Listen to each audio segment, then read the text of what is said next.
नमस्कार दोस्तों। नेक्स्ट हमारा जो वीडियो है वो है providing safe and clean environment. Unit 10 का ही ये टॉपिक है, सब टॉपिक। और बेसिक नीड्स के बारे में मेरा पहला वीडियो था। अब ये नेक्स्ट वीडियो है providing safe and clean environment to a patient basically. तो इसमें क्या क्या क्या इंक्लूड है? Providing safe and clean environment for the patient is the primary responsibility of the hospital. It includes the following. Means safe और clean environment provide करवाना एक patient के लिए वो hospitals की सबसे बड़ी primary responsibility है।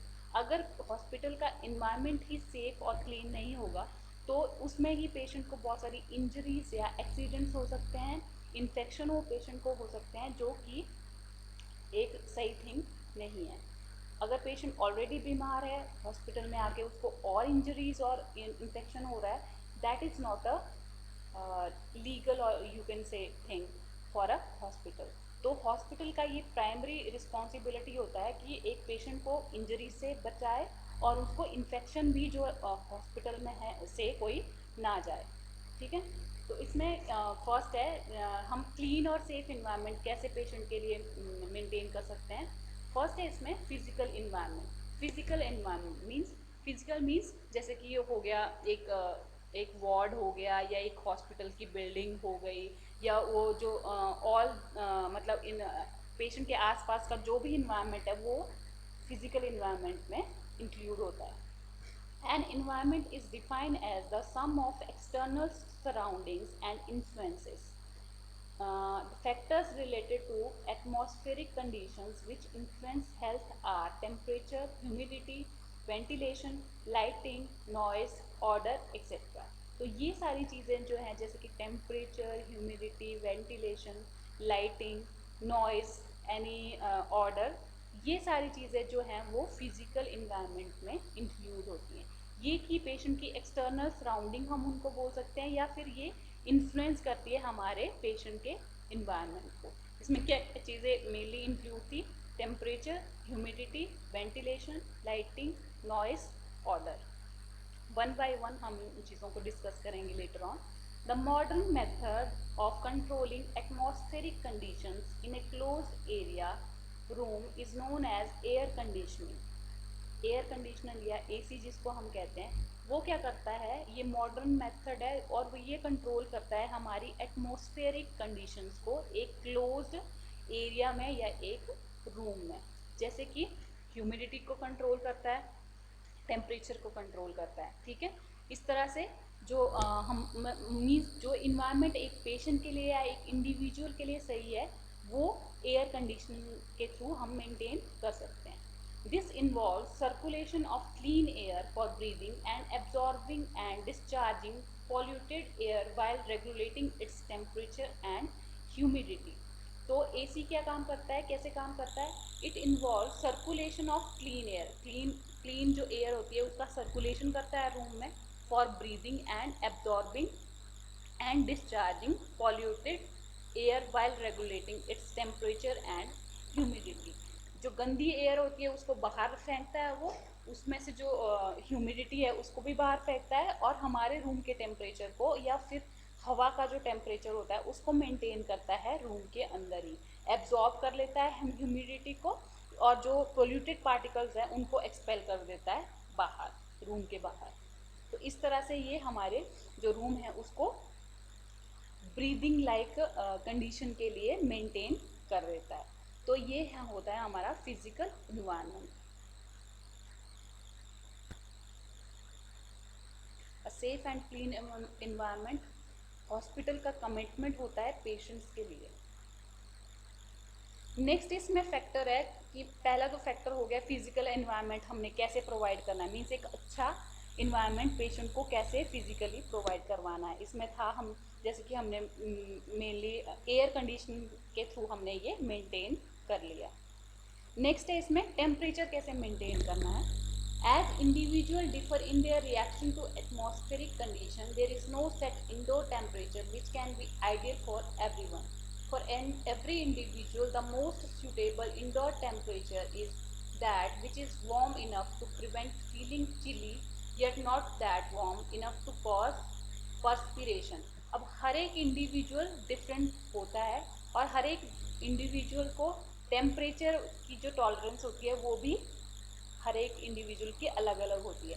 जैसे कि कभी कई ह्यूमन बींग्स को ज़्यादा गर्मी लगती है नॉर्मल टेम्परेचर में भी, कई ह्यूमन बींग्स जो हैं वो नॉर्मल टेम्परेचर में अपने आप को मेंटेन कर लेते हैं, मीन्स उनके लिए वो टेम्परेचर एक सही टेम्परेचर है। तो इसी तरह से एक नॉर्मल टेम्परेचर जो हम कह सकते हैं वो क्या होना चाहिए, enough to prevent feeling chilly, मतलब हमें बहुत ज़्यादा कोल्ड भी नहीं लगनी चाहिए और वार्म इनफ होना चाहिए, इतना वार्म होना चाहिए कि हमें पसीना भी ना आए, मीन्स चिली भी नहीं होना चाहिए और इतना वार्म भी नहीं होना चाहिए कि हमें पसीना आए। उस टेम्परेचर को हम कह सकते हैं कि ये जो टेम्परेचर है वो सही टेम्परेचर है एक ह्यूमन बीइंग के रहने के लिए। Temperature ranging between 68 degree and 72 degree, that is 20 to 22 degree Celsius is considered suitable for most people. जैसे कि आपने देखा होगा हॉस्पिटल में जो रूम टेम्परेचर हम मेंटेन करते हैं वो 20 to 22 डिग्री के बीच में मेंटेन करते हैं। तो ये ही आइडियल टेम्परेचर माना गया है कि ये सब लोगों के लिए एक सूटेबल होता है। तो हमने अपने हॉस्पिटल में अपने वार्ड में पेशेंट के रूम में 20 to 22 डिग्री तक की टेम्परेचर मेंटेन करना है। अब गर्मियों में आप एसी के थ्रू कर सकते हो और सर्दियों में आप वार्मर के थ्रू इसको मेंटेन कर सकते हो इतनी रेंज में। नेक्स्ट है इसमें ह्यूमिडिटी। ह्यूमिडिटी जैसे कि बहुत इफेक्ट डालती है पेशेंट के नॉर्मल ब्रीदिंग में, तो उसको कैसे मेंटेन कर सकते हैं। As the humidity the amount of moisture in the air is increased, evaporation from the skin decreases and the individual suffer more perspiration। Humidity जब जब बढ़ती है तो इवेपोरेशन जो है वो स्किन में से कम हो जाता है, मीन्स पसीना निकलता तो है लेकिन इतना ज़्यादा इवेपोरेट नहीं होता। And individual suffer more from perspiration, means उसको पसीना बहुत ज़्यादा रहता है। Then uh humidity of 40 to 60% is considered comfortable. 40 से 60 डिग्री के मतलब परसेंट जो होती है वो कंसीडर की जाती है कंफर्टेबल। इतनी ह्यूमिडिटी हमने अपने हॉस्पिटल के वार्ड में पेशेंट के रूम में मेंटेन करनी है। In disease condition such as asthma relative humidity of 10 to 20% is considered comfortable for patients. Asthma के पेशेंट्स के लिए 10 to 20% जो ह्यूमिडिटी है वो कंफर्टेबल महसूस की जाती है। ठीक है, मीन्स उनको कम ह्यूमिडिटी चाहिए। अदरवाइज अस्थमा वाले पेशेंट्स को क्या होता है, ट्रिगर्स बहुत ज़्यादा आ जाते हैं, मीन्स उनको ब्रेथलेसनेस और उनका रेस्पिरेटरी जो सिस्टम है वो ज़्यादा रिएक्ट करता है, तो इसीलिए उनके लिए ह्यूमिडिटी जो है वो 10 to 20% ही कंफर्टेबल होती है। तो इस तरह से हमने 40 to 60% के बीच में ही ह्यूमिडिटी को मेंटेन करना है नॉर्मल पेशेंट्स के लिए। ठीक है, टेम्परेचर की रेंज थी 20 to 22 degree Celsius and humidity की जो परसेंटेज है वो है 40 to 60%। नेक्स्ट है इसमें वेंटिलेशन। वेंटिलेशन हम कैसे मेंटेन कर सकते हैं अपने हॉस्पिटल में। The opening of windows and doors in a room will often provide for sufficient air movement to refresh the air within the room. Means अगर हम खिड़कियां और दरवाजे खोल देते हैं तो ये सफिशिएंट होता है एयर मूवमेंट के लिए, मतलब अच्छी हवा बाहर से अंदर आ सके और पोल्यूटेड जो एयर होती है वो अंदर से बाहर जा सके। Air conditioning makes it possible by permitting air movement. Air conditioning के थ्रू ये पॉसिबल हो जाता है। Fans may be used but care should be taken to prevent chills in the patient. Proper ventilation supplies fresh air and maintains proper humidity. Air in motion increases the evaporation of perspiration and radiation of heat from the skin. This improves circulation and respiration. Okay? तो जो air की movement होती रहती है उससे जो है वो जो स्वेटिंग होती है पेशेंट को वो इवेपोरेट हो जाती है और जो रेडिएशन का इफेक्ट होता है, हीट जो होती है वो भी निकल जाती है रूम में से या स्किन में से। इस तरह से सर्कुलेशन और जो रेस्पिरेशन है वो पेशेंट का मेंटेन हो जाता है। ठीक है, सो वेंटिलेशन हम बेसिकली एयर कंडीशनिंग के थ्रू या दरवाजे या खिड़कियां ओपन करके जो एक नॉर्मल टेम्परेचर में हम कर सकते हैं। उसको उसके थ्रू हम वेंटिलेशन जो है वो पेशेंट के रूम में मेंटेन कर सकते हैं। नेक्स्ट थिंग है इसमें light. The amount of light is an important factor in comfort and is provided by natural और आर्टिफिशियल लाइट। तो लाइट भी पेशेंट के रूम में इम्पॉर्टेंट फैक्टर है, ये भी कंफर्ट और डिस्कम्फर्ट को इफेक्ट करता है। जैसे कि जो नेचुरल और आर्टिफिशियल लाइट्स होती हैं, नेचुरल लाइट तो पेशेंट टॉलरेट कर लेता है, लेकिन आर्टिफिशियल लाइट्स वो बहुत ज़्यादा डिम भी नहीं होनी चाहिए और बहुत ज़्यादा ब्राइट भी नहीं होनी चाहिए। Natural light of the sun is extremely important in the care of the sick. It also provides illumination, and the amount of sunlight allowed to enter a room will control the degree of brightness and cheer which the room will have. तो हमें natural light को, sunlight जो होती है उसको allow कर देना चाहिए कि वो पेशेंट के रूम में हो, क्योंकि उससे ब्राइटनेस भी बढ़ती है और पेशेंट का मूड भी जो है वो सही रहता है एज़ कम्पेयर की मतलब हमने कर्टेन्स लगा दिए हों या फिर वो रूम इस तरह से बना हुआ हो कि वहाँ पे धूप ही ना आए, तो वो एक कंडीशन जो है वो डिस्ट्रेस पेशेंट्स में क्रिएट कर सकती है। तो इस तरह से लाइट जो है वो प्रॉपरली होनी चाहिए पेशेंट के रूम में। टू मच लाइट और excessive bright room may cause discomfort to patient and produces nervous irritability. Care must be taken to avoid glare नहीं होना चाहिए रूम में, ठीक है, और इतनी ज़्यादा लाइट भी नहीं होनी चाहिए, इतनी ब्राइटनेस भी नहीं होनी चाहिए जिससे कि पेशेंट को डिस्कम्फर्ट हो और नर्वस इरिटेबिलिटी जो है वो पेशेंट फील करने लगे। तो हमने लाइट को इस तरह से एडजस्ट करना है कि सूर्य की लाइट भी अंदर आए और जो आर्टिफिशियल लाइट्स हमने लगाई हैं उनका भी हम जो है वो एक नॉर्मल रेंज में हम उनको प्रेजेंट करें। नेक्स्ट है इसमें noise.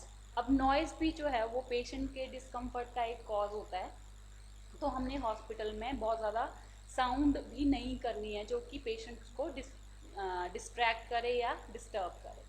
So noise is annoying to persons who are ill. जो लोग बीमार होते हैं उनके लिए नॉइज़ जो है वो अनोइंग होता है, मीन्स डिस्टर्बिंग होता है, चिड़चिड़ापन आता है उससे।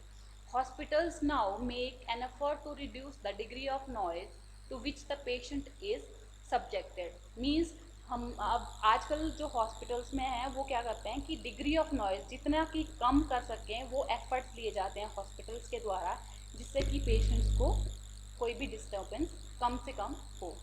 The greatest source of noise and often the most disturbing is the hospital personal loud talking, laughing and making a noise while walking. जो सबसे ज़्यादा डिस्टर्ब करता है एक हॉस्पिटल में पेशेंट्स को नॉइज़, वो क्या होता है, जोर जोर से बातें करना, हंसना या फिर चलने के दौरान जो नॉइज़ पैदा होता है वो पेशेंट्स के लिए सबसे ज़्यादा डिस्टर्बिंग होता है।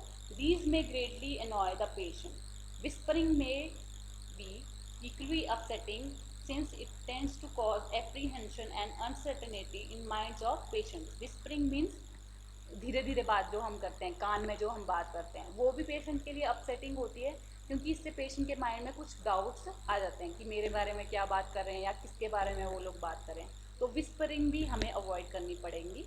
It is important that movable equipment is fitted with rubber wheel so that it moves quietly and smoothly।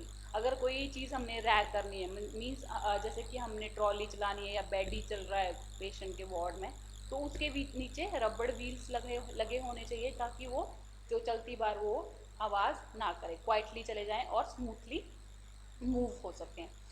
All these consideration contribute to modifying noise in a hospital. तो जो भी चीज़ें जैसे आवाज़ करती हैं हॉस्पिटल में, जैसे कि ट्रॉली हो गई या हमने कोई आईवी स्टैंड ही अगर हम लेके आ रहे हैं तो हमने उसको इस तरह से लेके आना है और उसमें रबड़ व्हील्स लगे होने चाहिए ताकि वो कम से कम नॉइज़ करे। इसी तरह से जोरों से बातें भी नहीं करनी है, हंसना नहीं है, और जो है वो चलती बार भी इतना नॉइज़ नहीं करना है। स्मूथ शूज़ पहने होने चाहिए ताकि पेशेंट को कोई डिस्टर्बेंस कम से कम हो सके। सो इस तरह से ही नेक्स्ट फैक्टर है जो कि एक इन्वायरमेंट को इफेक्ट करता है, वो है order. Good ventilation helps to control orders. अच्छी जो वेंटिलेशन होती है वो जो दुर्गंध होती है उसको भगाने में हेल्प करती है। Waste should be removed and discarded as soon as possible. जो भी वेस्ट प्रोडक्ट होते हैं पेशेंट के रूम में उनको एज सून एज जब भी पॉसिबल हो डिस्कार्ड कर देना चाहिए। Good personal hygiene practices help to maintain the surrounding free from orders. Patient की पर्सनल हाइजीन, नर्सिंग पर्सनल की पर्सनल हाइजीन, और जो पेशेंट के रूम में और भी पर्सन विजिट कर लें उनकी पर्सनल हाइजीन जो है वो भी मेंटेन हमें करवानी चाहिए, जिससे कि पेशेंट के रूम में कोई ऑर्डर ना हो अनप्लीजेंट। नेक्स्ट थिंग जो है वो maintaining safe and clean environment in a patient room, that is controlling paste. Controlling paste means कोई भी अनवांटेड जैसे रैट्स हो गए, इंसेक्ट्स हो गए, वो पेशेंट के रूम में नहीं होने चाहिए। Remove open food left in units that will attract rodents and insects as well as microorganisms। जो भी खाना जो पेशेंट के रूम में बच गया है वो हमने डिस्कार्ड करना है एज सुन एज पॉसिबल, ताकि वहाँ पे कोई भी रोडेंट्स, इंसेक्ट या माइक्रो ऑर्गेनिज्म पैदा ना हो। Family and visitor should consult with incharge nurse before bringing in food for patient. Patient के जो फैमिली मेम्बर्स हैं या विजिटर्स हैं उनको इंचार्ज जो नर्स होती है उससे परमिशन लेनी चाहिए खाना पेशेंट के लिए लाने से पहले। Ensure proper disposal of food and waste materials. जो खाना बच गया उसका प्रॉपर डिस्पोजल होना चाहिए। Proper waste disposal, food hygiene, waste water drainage and clean environment are के key activities for controlling the presence of vectors.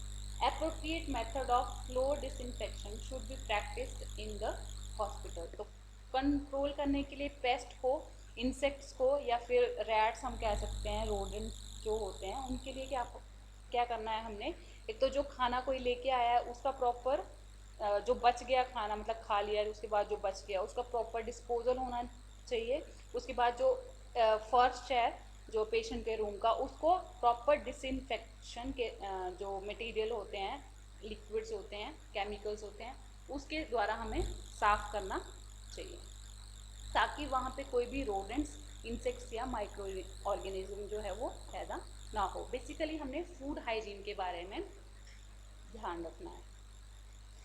Next तो ये था हमारा providing safe and clean environment for a patient in a hospital. इसमें first thing थी वो था physical environment हम कैसे प्रोवाइड करवा सकते हैं क्लीन जो और सेफ जो होता है। उसके अलावा टेम्परेचर हमें कितना मेंटेन करना है, ह्यूमिडिटी कितनी मेंटेन करनी है, वेंटिलेशन कैसे मेंटेन करना है, लाइट कैसी होनी चाहिए पेशेंट की यूनिट में, नॉइज़ कितना होना चाहिए, नॉइज़ को हम कम कैसे कर सकते हैं, अनप्लीजेंट ऑर्डर्स को हम कैसे अवॉइड कर सकते हैं। उसके अलावा कंट्रोलिंग पेस्ट जो हैं वो उनको कंट्रोल हम कैसे कर सकते हैं पेशेंट की यूनिट में या फिर हॉस्पिटल में। नेक्स्ट जो टॉपिक है इसका ही सब टॉपिक है आगे, reduction of physical hazards. Physical hazard जो होते हैं एक पेशेंट को उनको हम कैसे रिड्यूस कर सकते हैं, क्योंकि फिजिकल हैजार्ड्स को ही हम अवॉइड करके एक पेशेंट को सेफ इन्वायरमेंट प्रोवाइड करवा सकते हैं। A physical hazard is defined as a factor within the environment that can harm the body without necessarily touching it। तो फिजिकल हैजार्ड होता क्या है बेसिकली, इसको हम डिफाइन कर सकते हैं ऐसे फैक्टर्स जो कि हमारे इन्वायरमेंट में होते हैं जो कि पेशेंट को बिना टच किए ही हार्म पहुंचा सकते हैं। एग्जाम्पल है इसके जैसे कि slips, trips, falls, exposure to loud noises, vibrations and unguarded machinery. तो फिजिकल हैजार्ड्स में बेसिकली आता है स्लिप्स, जैसे कोई फर्श में स्लिप हो गया, ट्रिप हो गया, फॉल गिर गया, एक्सपोजर टू लाउड नॉइज, कोई बहुत ज़्यादा शोर आ गया लाउड जो था वो, वाइब्रेशंस, अनवांटेड वाइब्रेशंस जो होती हैं, ठीक है, अनगार्डेड मशीनरी को हमने सेफली नहीं रखा था उससे उसको पेशेंट को शॉक लग गया एक्सेट्रा। तो ये सब चीज़ें जो हैं वो फिजिकल हैजार्ड में आती हैं। अगर फिजिकल हैजार्ड ही पेशेंट को हॉस्पिटल में हो गया तो उसकी सेफ्टी हम कैसे इंश्योर कर सकते हैं। तो इसीलिए फिजिकल हैजार्ड्स को अवॉइड करना, उनसे पेशेंट को बचाना भी की रिस्पॉन्सिबिलिटी है नर्स की। To reduce this hazard there must be proper guidelines in the hospital. Hospital में इस हैजार्ड से बचने के लिए प्रॉपर गाइडलाइंस होनी चाहिए। The floor of hospital should not be slippery, clean up spills to avoid slipping, means जो floor है हॉस्पिटल का वो स्लिपरी नहीं होना चाहिए। अगर कुछ गिर गया है उसमें, जैसे पानी गिर गया या ब्लड गिर गया, तो उसको मतलब हमने क्लीन अप करना है जल्दी से, ताकि कोई स्लिप ना हो उसमें। Place the hospital bed in low position when a patient is resting in bed.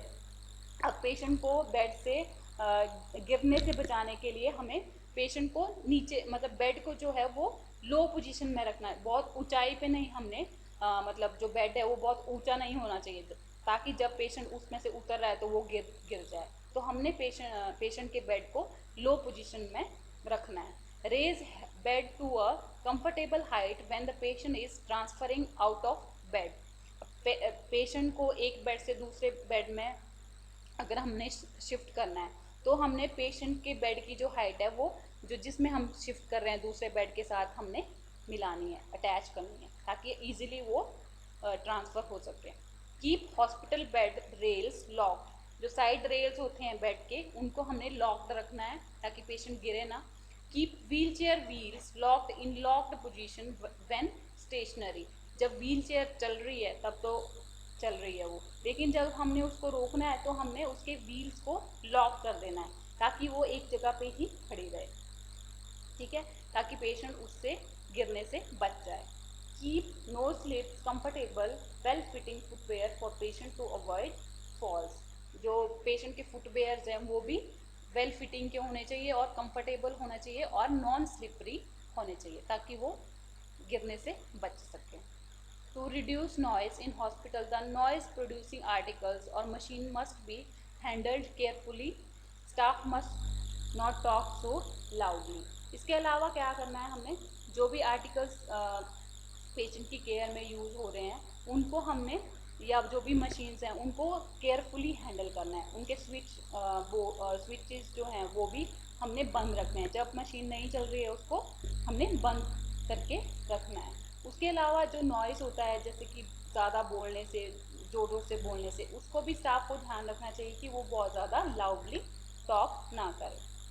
तो इस तरह से हम जो है वो फिजिकल हैज़ार्ड्स को होने से बचा सकते हैं पेशेंट को। जैसे कि लाउड नॉइज़ नहीं करना है हमने, पेशेंट को स्लिप्स होने से बचाना है, उसके अलावा वाइब्रेशन से बचाना है, उसके अलावा जो अनगार्डेड मशीनरी है उससे भी पेशेंट को हमने बचाना है। इस तरह से हम पेशेंट को एक सेफ और क्लीन एनवायरनमेंट जो है वो प्रोवाइड करवा सकते हैं। नेक्स्ट है इसमें prevention of fire accident in hospital. So जैसे कि कई बार हॉस्पिटल में आग लग जाती है, उसको हम कैसे अवॉइड कर सकते हैं। जैसे फर्स्ट है fit smoke detector on every floor and renew batteries regularly. Smoke detector जो होते हैं वो हमने हर हॉस्पिटल के जो फ्लोर है उसमें फिट करवाने हैं, और उनकी जो बैटरीज हैं वो भी रेगुलरली रिन्यू करवानी है। Then plan fire escape route. जैसे कि हर हॉस्पिटल में ये होता है, तो फायर जब लग जाती है उसका इस्केप रूट जो है वो प्लान्ड होना चाहिए, और एक जगह पे उसका पूरा चार्ट भी लगा होना चाहिए हॉस्पिटल के डिफरेंट एरियाज में। Then use fire guards use करने हैं, ठीक है, और वो भी वर्किंग कंडीशन में होने चाहिए। टाइम टू टाइम उनकी चेकिंग होती रहनी चाहिए। Keep portable heaters away from furniture, clothes and curtains.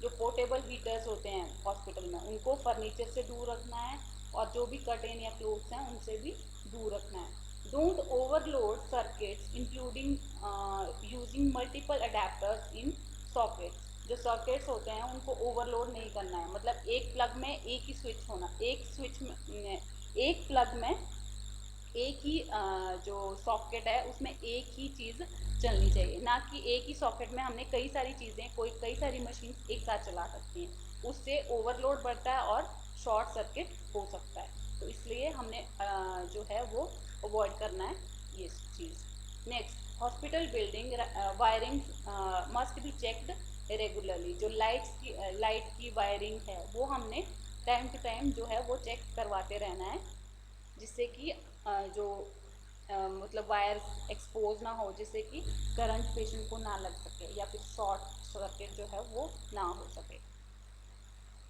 तो इस तरह से हम फिजिकल हैज़ार्ड्स जो हैं वो पेशेंट पेशेंट के लिए या फिर हॉस्पिटल में हम कैसे अवॉइड कर सकते हैं, ये सब चीज़ें इस टॉपिक में हमने डील की।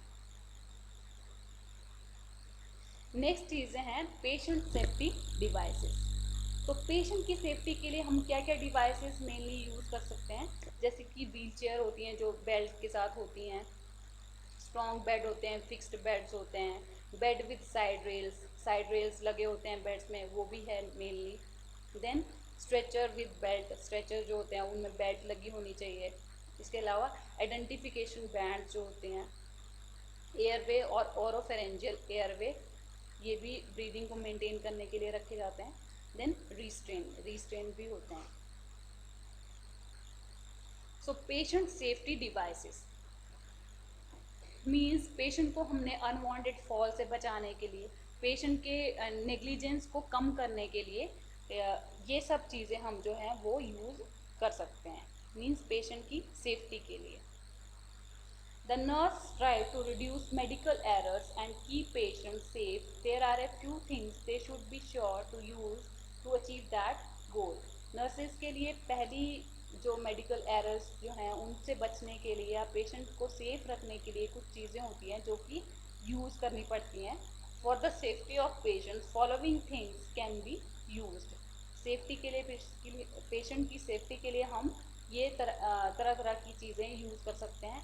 फर्स्ट है इसमें व्हील चेयर विद बेल्ट, जैसे कि आप पिक्चर में देख रहे हैं व्हील चेयर है उसमें बेल्ट लगी हुई है। तो इसके क्या क्या बेनिफिट्स हो सकते हैं, helps to transfer the patient को एक जगह से दूसरी जगह में ट्रांसफर करने में हेल्प करती है।